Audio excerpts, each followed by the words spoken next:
Welcome everybody. I believe we are now live in the sensory motor classroom.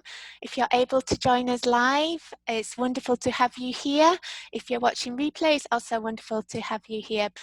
I'm really excited to introduce our special guests from Aspire Therapeutic Services, both Dr. Erica Lamb and Dr. Catherine Day have specialist interests and specialist training in trauma and therapeutic informed practice and also neurodiversity. So welcome both of you. Hi, thanks Rachel.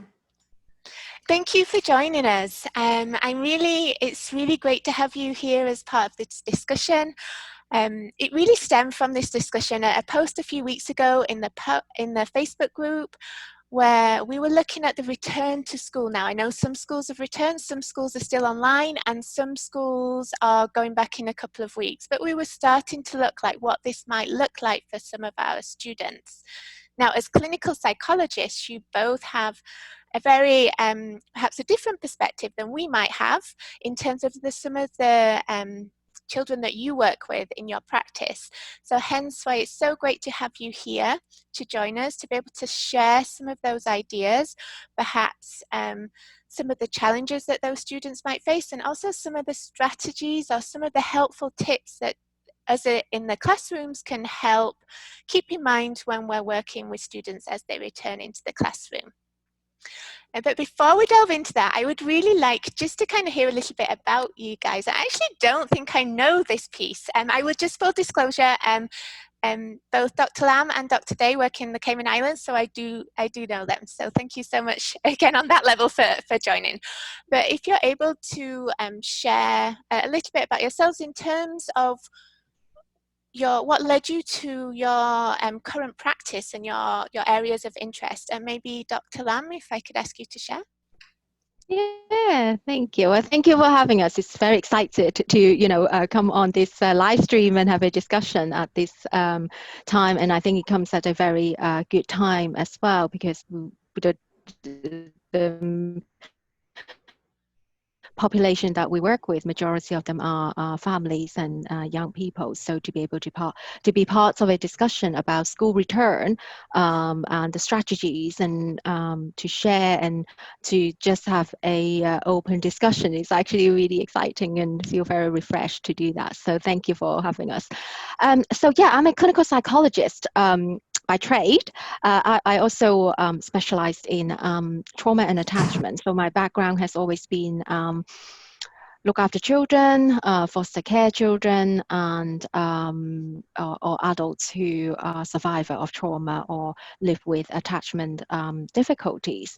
So what led me to trauma-informed practice is that I used to be working as a therapist, a CBT therapist, and I find myself that there are things that, I can deal with the symptoms, but there is something that underneath that I am not kind of quite addressing.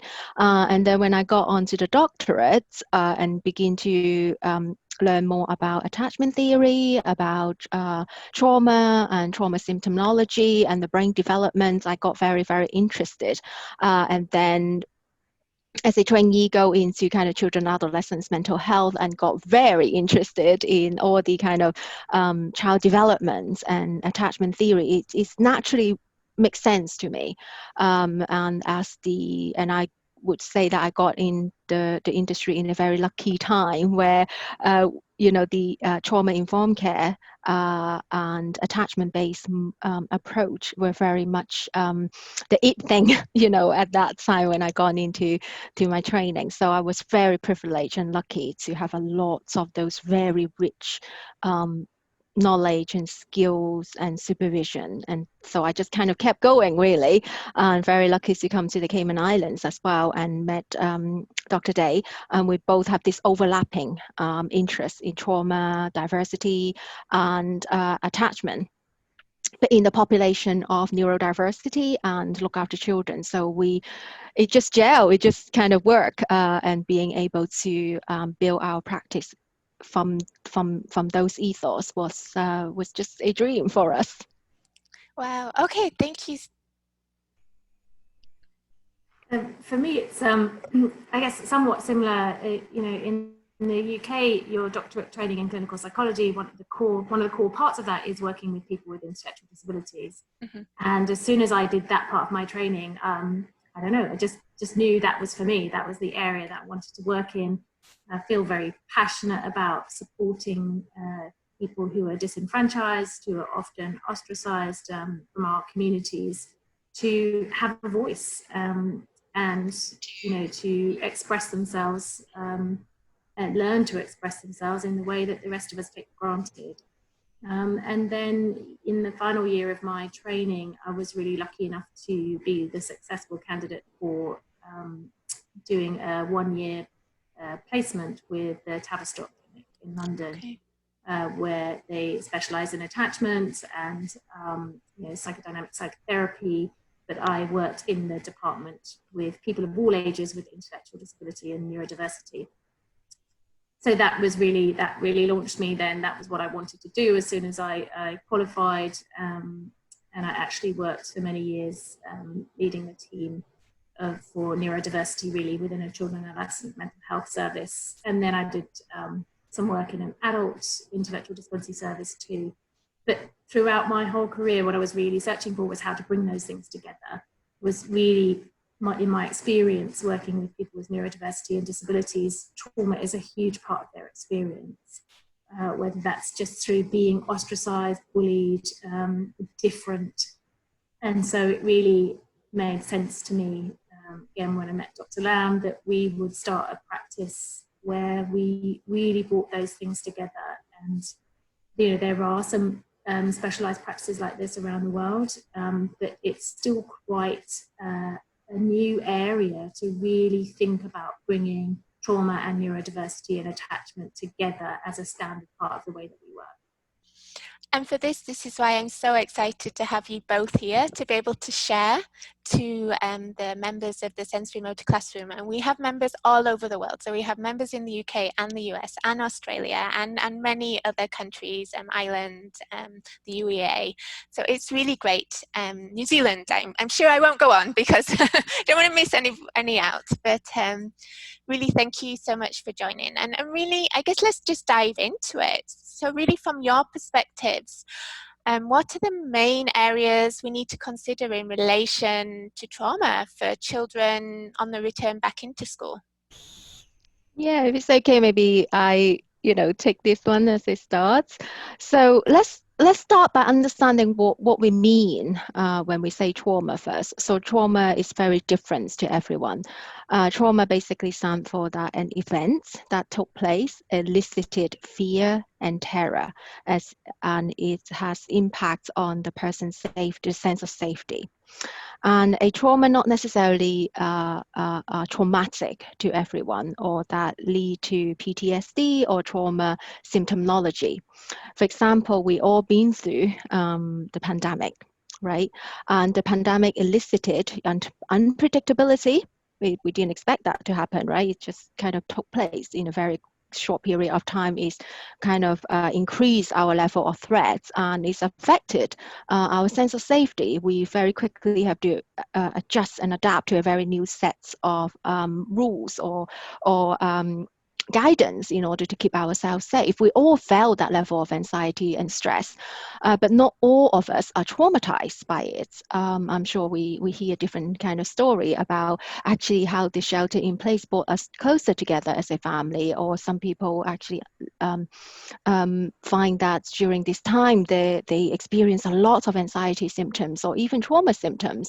And some of us that might found, actually that downtime and that distancing created quite a lot of sense of control for us. But those of us who lost a job or not able to feed our family, or that our physical health is affected, has a very different outlook and a very, very different response to this, to a global pandemic. And even when things kind of go back to normal, we might not be able to all adjust in the same way. And for those of us who are able to kind of go back and pick up the familiarity and adjust back, that process might be different. For those of us who kind of got stuck in this terror of or surviving mode because we had to during this time, that continuum of threats might carry on, and our baseline might got adjusted so that we're no longer in that calm and alert stage, but our baseline shift to terror and fear or nervousness, kind of state. And some of us might actually really don't want to change. We want to kind of stay in the comfort of our home. Children might say, I don't want to go back to school because I don't want to, and when you ask them what it is, they're like, I don't know. And some of us, with a bit of encouragement, with a bit of social engagement and a bit of skills and resource, we're able to find our familiarity back and get readjusted. For some of us, we're not able to do that because we're stuck in this loop of survival. We're stuck in this loop of terror, and the encouragement or the demand of having to return back to school or work actually feel very threatening to us, and it might trigger a series of trauma symptomology or anxiety response. So that's kind of we need to kind of have a bit of an understanding the difference between a healthy readjustment response versus a trauma symptomology kind of response. And I think that's kind of would be the difficult part, I think, for educator to watch out for. Okay. And then when we have an additional layer of perhaps what for children who have neurodiversity, what are some of the extra challenges we need to be mindful of? Well, I think, on top of everything that Erica just outlined there, we know that for kids with neurodiversity, their social and emotional skills are already often more difficult for them. So they may have found themselves excluded from or unable to access online peer social activities that went on over the summer, over lockdown, those kind of things. And routine is important for all kids, but for these kids particularly, the change of routine may have been much harder for neurodiverse kids than others. And plus, getting back into a new routine at school is going to be hard for those kids. So any changes due to safety precautions, any rules that may have changed, if you're a rigid thinker, it may be really hard to understand why school doesn't look like it used to and why you need to comply with these new rules, especially if in your priority is something else. I mean, we just had a bit of a discussion in our special interest group about children understanding their bubbles. If their friend is not in their bubble, being able to understand why your personal priority of seeing your friend may have to take a back seat to the priority of safety in COVID times may be incredibly difficult for neurodiverse kids to understand. So not only are they coming back into school after not being in school for so many more months, they're going to be faced with new challenges that we perhaps need to be really cognizant of. And I think we may have an assumption that, it's going to be great for everyone to get back into their routine, see all their teachers again. And yes, that's true, but it comes with a whole different set of expectations. Sure. And then, so what are some of the signs, both for the children who are coming into the classroom, maybe from who maybe experienced some trauma, or this is going to be a really challenging time for them, or for some of those children who have additional neurodiversity? What are some of the signs that we need to look out for that they're struggling, that help us know that they need additional help? I think, like Erica alluded to earlier, it's really important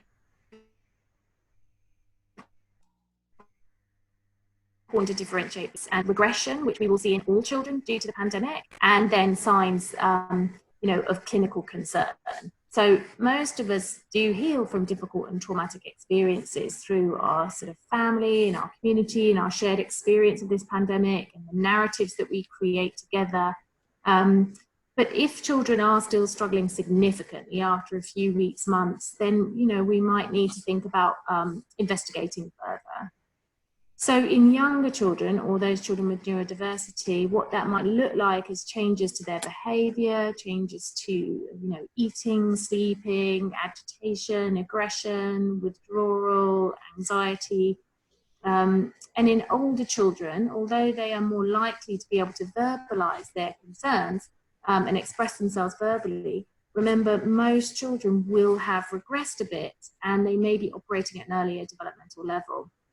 So we need to be prepared to approach and support children at a stage that's much younger than we might expect for their chronological age, or things that they were able to do before, they may not be able to do for themselves or stay regulated themselves in a way that they used to be able to. Okay.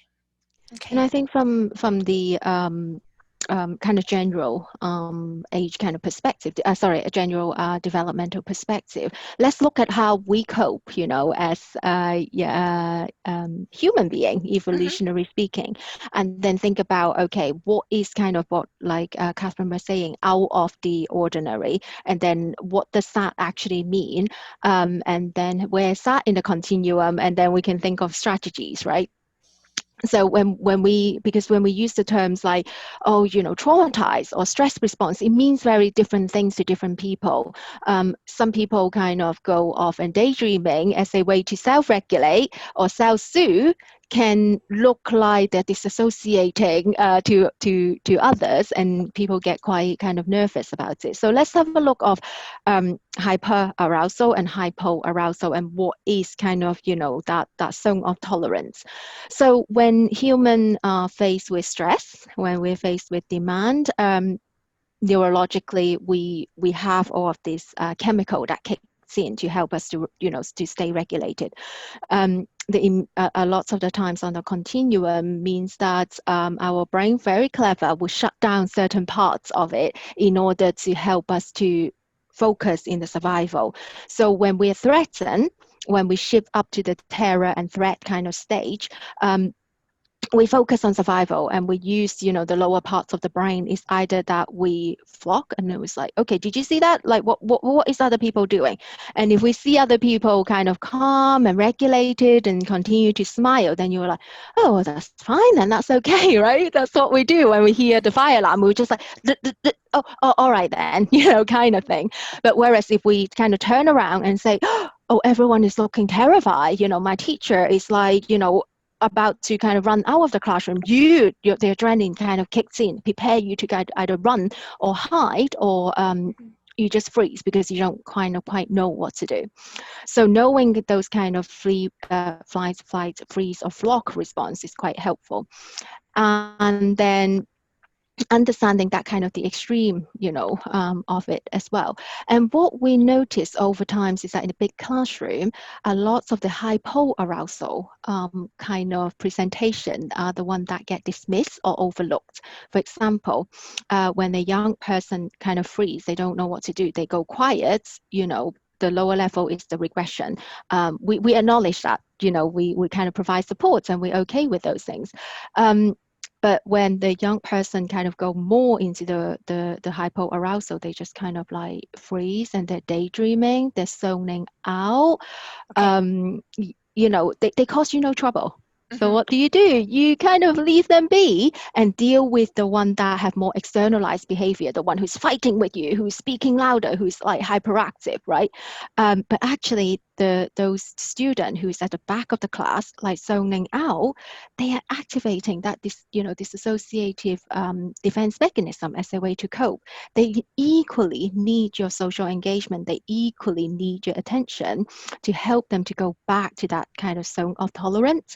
So knowing, the function of it, and knowing the student that's going up or going down, equally they need your help. Equally they need that kind of extra level of support. Okay, so that's good to know, to watch out for both and not just hone in on the student that might be more obvious. Okay, and then I know a couple of weeks ago now, again in one of Aspire's therapeutic special interest groups, the concept of a recovery curriculum was discussed. Can you share a little bit more about that with the Facebook group?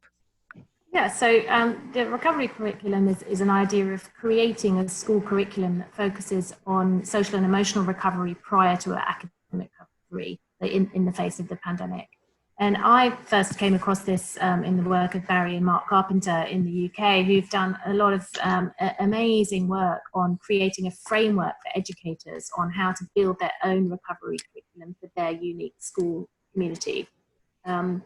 So there are some wonderful podcasts on their website, which is www.evidenceforlearning.net.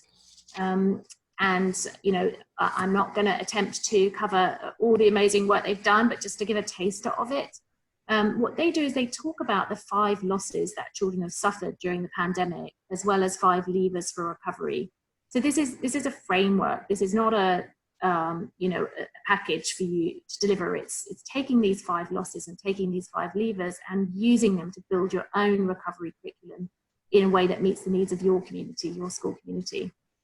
So they talk about the 5 losses that children have experienced during the pandemic, which is loss of routine, loss of structure, loss of friendship, loss of opportunities, going out and about, doing things, perhaps summer camps, that kind of thing that got closed, and loss of freedom. Okay. And those 5 losses, have particular consequences, which is anxiety, bereavement, loss, grief. And we have to think about those in terms of what we're recovering from. So in order to create your own recovery curriculum, what they suggest is that you hinge that on what they call 5 levers. Okay. So lever 1 is the loss of relationship with school and at school. So relationships with the school, with teachers, but within school as well, with peers. And I think, as I probably alluded to earlier, not to expect kids to run back with open arms. That actually that loss is something they need time to recover from. So thinking about that and how that might affect your kids in particular. Lever 2 is to understand that the school as a community will heal together. And that community and group healing is actually very powerful, and that so the school needs to consider how that's going to happen. What kind of things are going to put in place to do community healing, especially in a time of physical distancing. Lever 3 is that the immediate focus should be on metacognition for healing rather than specifics. So again, really not thinking about, oh my goodness, the kids have lost all this academic learning, or kids that weren't able to access online learning, or did we get through as much of the curriculum as we should have done? That is not going to be the basis of the start of recovery and healing. The basis is going to be on metacognition, thinking about emotions and dealing with our emotions and sharing our emotions and validating other people's emotions, learning to do those kind of things. It's going to be our social skills. So that's what I mean by the metacognition, rather than the specific. And then lever 4 is transparency. So this is really having a policy of transparency in the school, that we let students and we let parents know what the curriculum is going to focus on at this time. And lever 5 is just space to grow, space to heal, space to play. It's really about flexibility, that organizations, schools as an organization need to be flexible to look at what their kids and their teachers need in order to recover. So schools are really encouraged to think about these 5 losses, the 4 consequences, and the 5 levers, to think about what this framework might look like in their environment. And, as I say, there's a ton of stuff on their website that will explain that in a lot more detail, and lots of podcasts from other schools about how they've done it. And they've got a really lovely mixture of mainstream schools and special needs schools who are talking about how they have interpreted this framework for them.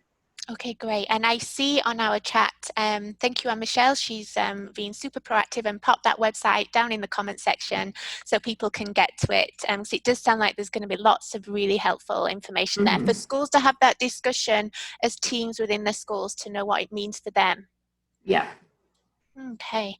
And then I guess thinking about the school context as a whole, and also individual teachers, what are some of the additional strategies that can be implemented for the school day when we're looking at strategies that might assist that transition back into school?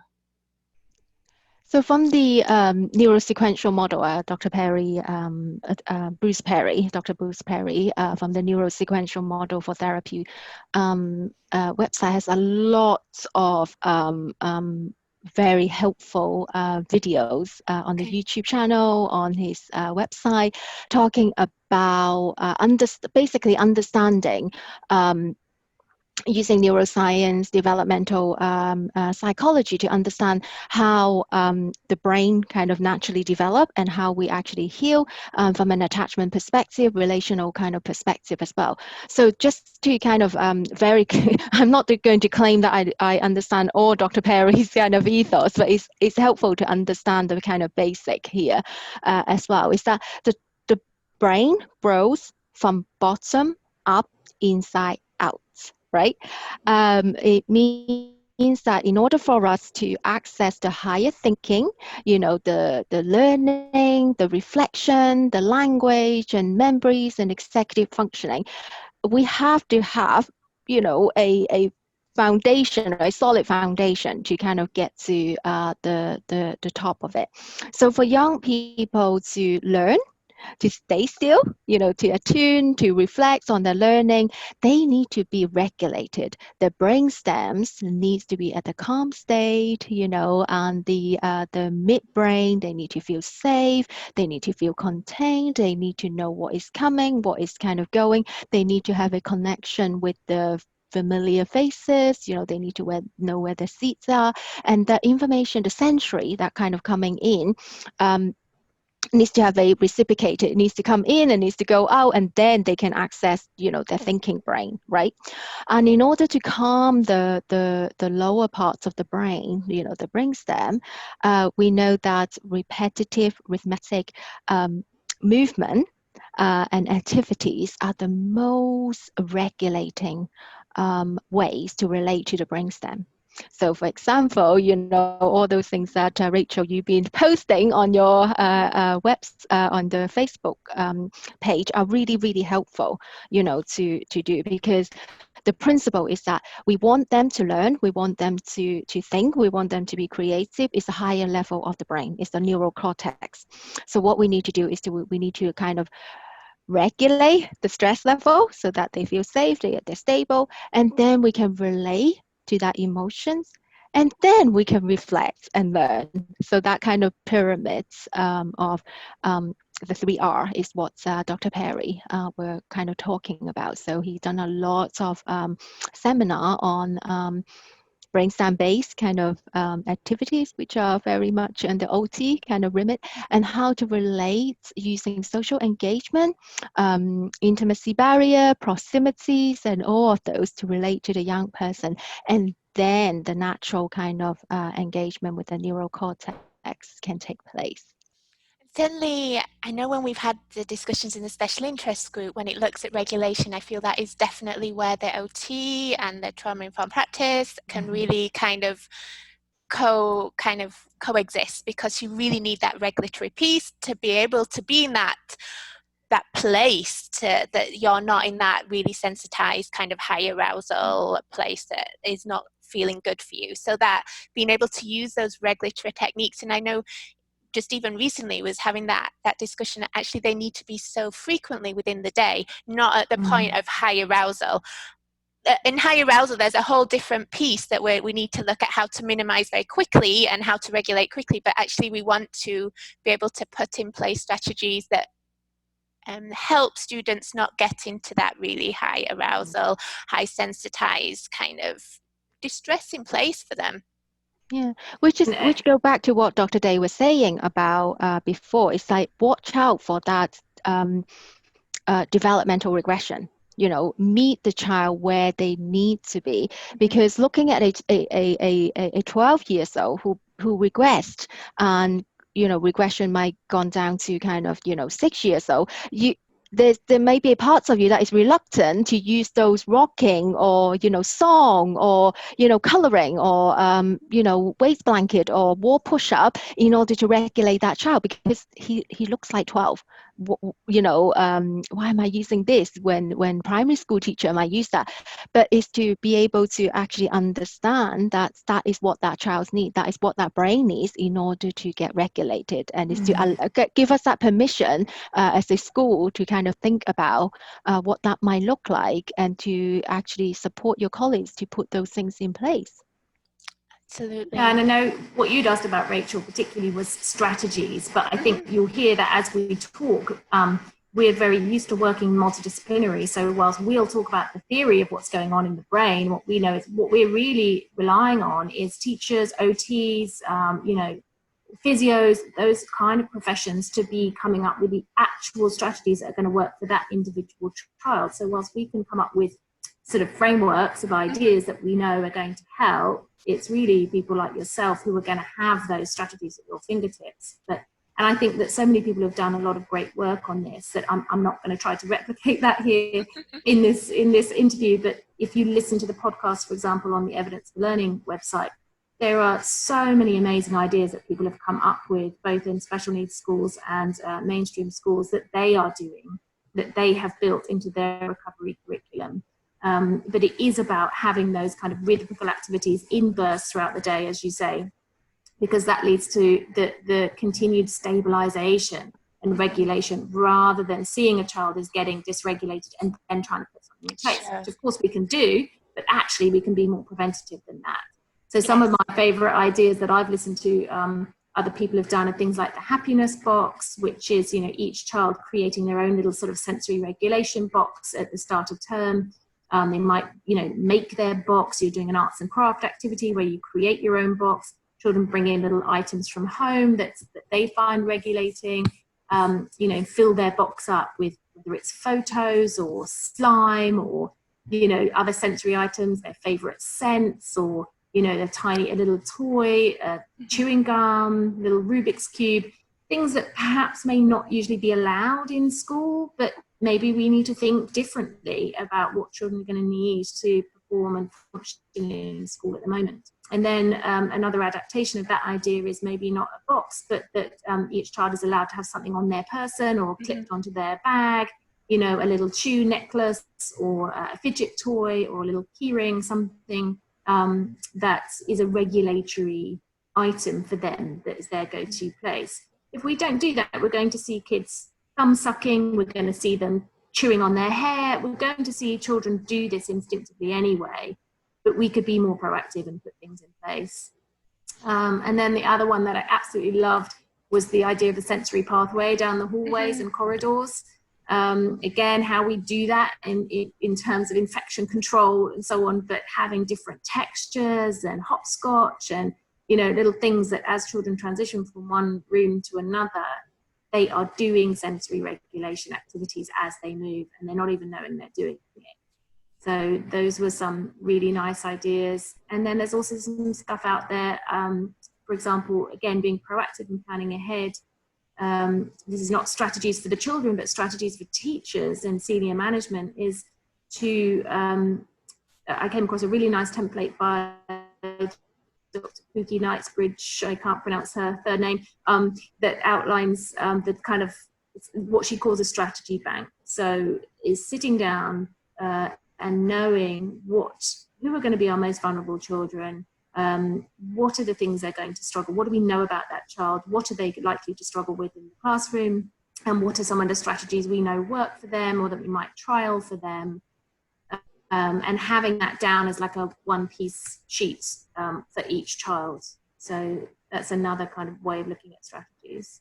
Wow, and that's actually the first time I'm hearing the last one. And actually, I can see how that could be so helpful, instead of just focusing on what are their needs pre kind of, we might know their needs pre kind of COVID and when they're in school, but actually what can we anticipate their needs might be now, and then obviously that can change, and that would be something that would be a rolling reflection to look at that. But having that down on paper so everybody has a plan and everybody knows what the expectations is, how they can be able to assist, that I could see how that could be so helpful. And I think for the population I work with, say the special educational needs population, That's really important. These children may not be able to verbalize. They may be nonverbal, they may be pre-verbal, they may be communicating through their behavior, but we, teachers know these children really well. We've got this wealth of knowledge and information that we should be analyzing now in order to anticipate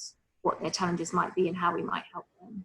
Sure, and I think that's a really good point. As teachers, they do know their students super well, and so I think sometimes you may think, oh, somebody else knows something extra than I do, but actually you know how your student reacts in your classroom to what you're doing or to what other students are doing, so you are like their best resource. Mm-hmm. And parents, of course. Yes, of course. I was thinking in the classroom, but absolutely in conjunction with parents. And that's actually a really important point, because some of these conversations could also be ones that are happening with parents in anticipation of coming back to school. Yeah. Okay. Wow, my mind feels like I've got so much information. Is there any additional things that we might need to be mindful of for any students that have experienced loss or any bereavement because of COVID-19 as they come back into the school setting? Yeah. So the research out there actually say that the social engagement is actually the most effective buffer for trauma. Okay. And the research out, the most kind of profound research that really shift my thinking was the research in children who survive war zone. And so the research actually found that the children who have parents who were with them that provide that attuned, responsive parenting show less symptoms of PTSD than the children, who perhaps don't have parents who were with them during the time of all of this war trauma kind of take place in the war zone, and they show more symptoms of PTSD and take longer to recover and heal. So which go back to the kind of attachment templates, right? So if you have a secure kind of attachment, your parents are there providing attuned, responsive, attentive care to you. The templates that you build is that the world are generally safe. The world are generally predictable. The world are reliable in meeting your needs. And then when one kind of bad things happen or few bad things happen, you still have a solid foundation of templates to kind of fall back on. And with some additional help, you can quite smoothly transition back to your baseline. So that's kind of one population, right? Okay. The other population that we work, like Catherine and I work in is the more marginalized kind of population. And they are the population that perhaps have come from more traumatic, hostile, or more kind of gaps in the development. And that their templates and theory of mind might be quite different. That's bad things that happen is just another bad things that happen. I expect bad things to happen because, my carer never kind of there consistently anyway. And their way of coping might become more dismissive. Nah, don't really care. Nah, that's, I don't know, that kind of response. But it doesn't mean that it doesn't affect them. It just means that it's just another dent on a very dented tin. So understanding where the young person kind of come from, whether they're more kind of the marginalized and need more consistent and different adapted kind of social engagement to help them to heal, or they need more specialist input, which is what Catherine was saying before. It's like when you acknowledge that, okay, this is more than the usual, we need more help. Don't hesitate to reach out to a mental health professional or, clinician like yourself to actually ask those questions. But whereas, the kind of what we call the neutral and more on the more positive side of the population, they tend to respond quite well to social engagement, regulation, and that human kind of response. And that's where all the strategies, the self-help strategies, become very important and effective. And that kind of connection with your teacher, with your peers, with your family, with people that you trust and like becomes very, very healing. And those are the population that perhaps might not need that much of intensive support, and they are able to utilize that network of safety to start the healing. So those are kind of the kind of pathway that I like to outline, is that there are differences on the continuum. But I think one of the helpful conversations we've just had is about that intimacy barrier and how that's different for all of us. So we're talking about social engagement being a stuff of trauma, but we also have to be really mindful of where people's intimacy barrier is. That will be different for all of us, and whether we inadvertently cross that intimacy barrier, and whether we've been invited into it. So there's a whole other sort of aspect to consider about children who already had a trauma history, for example, before COVID. Their intimacy barrier is going to be a lot more further out than somebody else's. And having a teacher, someone come over to their desk, come and look at their work, may instantly engage their threat system, because that teacher has inadvertently crossed their intimacy barrier in a way that makes their brain go onto their kind of threat alert. And again, Dr. Bruce Perry talks about this. There's a great webinar on this on his website, that about how important that is, about whether you've been invited in, whether you prepare the child that you're about to come closer, or you're going, that you're going to be physically close to them. Because like Erica was just saying, the children who've had that early experience where the world is not safe, where adults are not consistent and predictable, this crossing of the intimacy barrier is going to put them on high alert. Okay. And then we've got other kids, neurodiverse kids, for example, or maybe pre-verbal kids who are not going to find it as easy to respect other people's intimacy barriers. In people's personal space, they're going to struggle with the COVID distancing and that kind of thing. So that's another layer to think about, how we heal from the traumatic impacts of the pandemic. But in terms of other great resources, Rachel, that you had asked about, again, other people have done some great stuff on this. One is we need to be prepared. We need to know at the start of school which children have suffered a bereavement or loss. We can be prepared for that. Who did they lose? How close was that person to them? They lost a friend, a grandparent, a parent. Which children's parents lost their jobs or have been furloughed? We can be prepared for this knowledge of how deeply affected each child has been by the pandemic.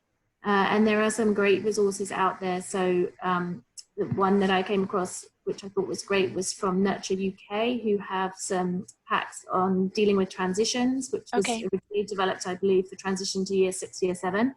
But actually, this is another huge transition that children are making into this new type of school environment. So there's that, and Nurture UK also does a toolkit on loss and bereavement, particularly.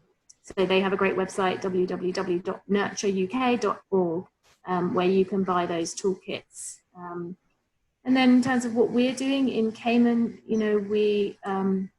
our government primary schools are implementing the Partnership for Children Skills for Life programs, which are Zippy and Apple's friends. Yes. And so that's part of their recovery curriculum that Cayman is doing. And this has been facilitated by our local mental health charity, the Alex Panton Foundation. And it's a social and emotional literacy program with modules, with a particular module on coping with loss and change, as well as other social and emotional teaching. And that module on loss and change particularly talks about bereavement.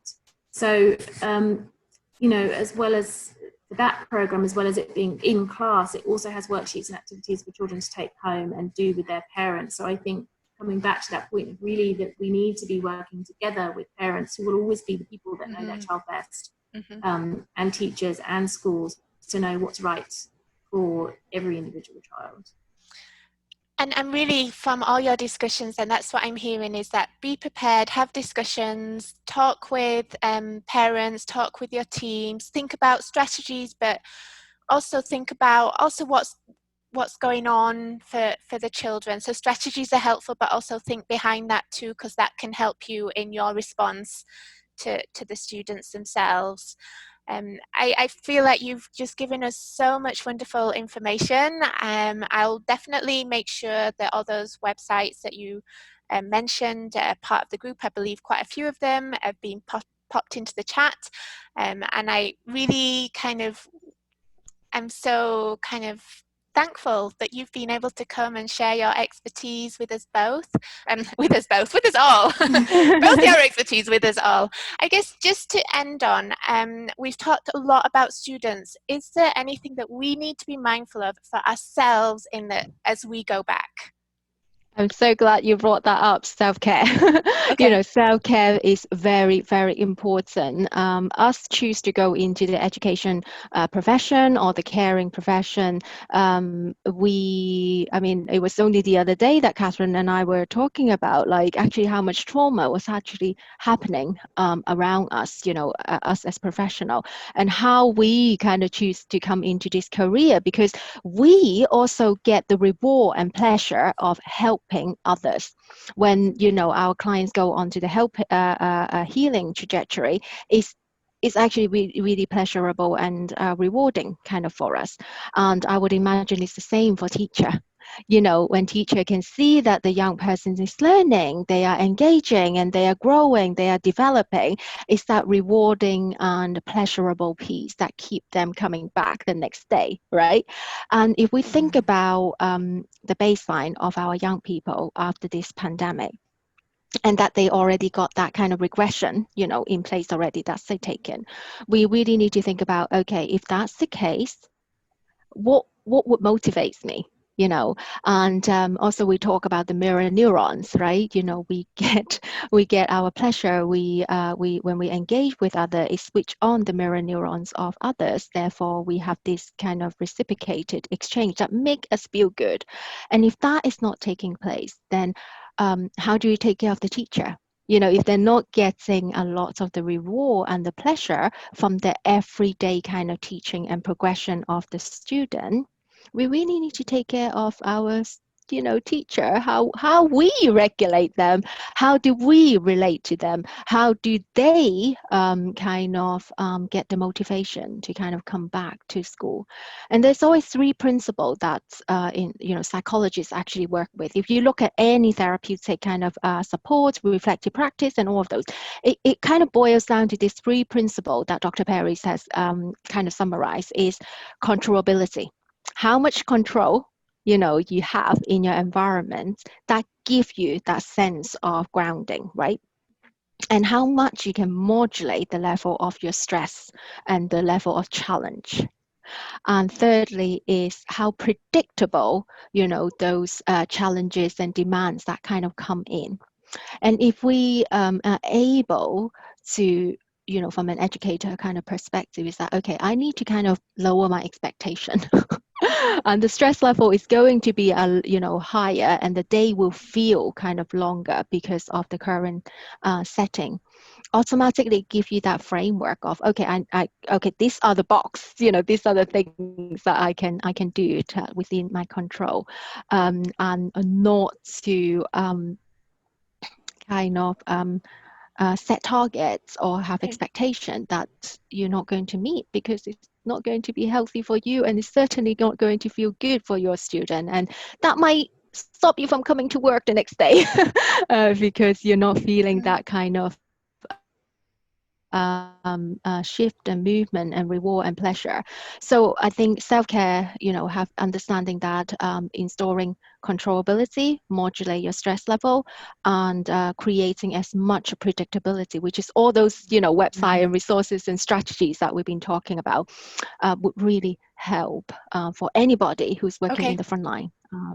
So teachers really need to be modeling this stuff, basically. Okay. You know, we as adults have all been and are still living through the pandemic, and going back to school and to work as a teacher has got to be anxiety provoking. It's going to put teachers up their stress threat level. So the more that teachers themselves are doing these regulating activities and modeling it to the children, that's only going to help regulate teachers, so that, you know, again, this is part of that whole community recovering together. Teachers are doing it, kids are doing it, the lunch supervisor is doing it, the janitor is doing it. You know, we all need to be doing it together. You know, and I think one of the difficult things in terms of challenges going back for us as adults is that it's going to be really hard to stay physically distant to children, because our natural instinct to heal is to co-regulate, which is to get close, is to touch. It's so important to develop social connectedness in other ways when we can't physically touch, when our faces might be covered by masks or shields. So, I mean, one of the things that Erica and I both use is TheraPlay, play-based attachment therapy. And although, you know, and that's all about co-regulation and social connectedness and building attachment, but it also has great games that you can play in groups, which build attachment and social connection, but don't necessarily involve touch. So if there's any teachers or schools out there who've got TheraPlay trained, access to TheraPlay trained therapists, I would really encourage them to talk to them about some of those games. So there are things like sitting in a circle and passing a hand clap rhythm around the circle, for example. You don't need any touching for that. Or throwing an imaginary object to someone across the circle. Those kind of games, which really build connectedness, even at a physical distance, I think would be so valuable in the classroom right now. Okay, yeah, absolutely. I'm glad you mentioned the TheraPlay principles as well. We were actually having that discussion within our team here in the Cayman Islands just this last week.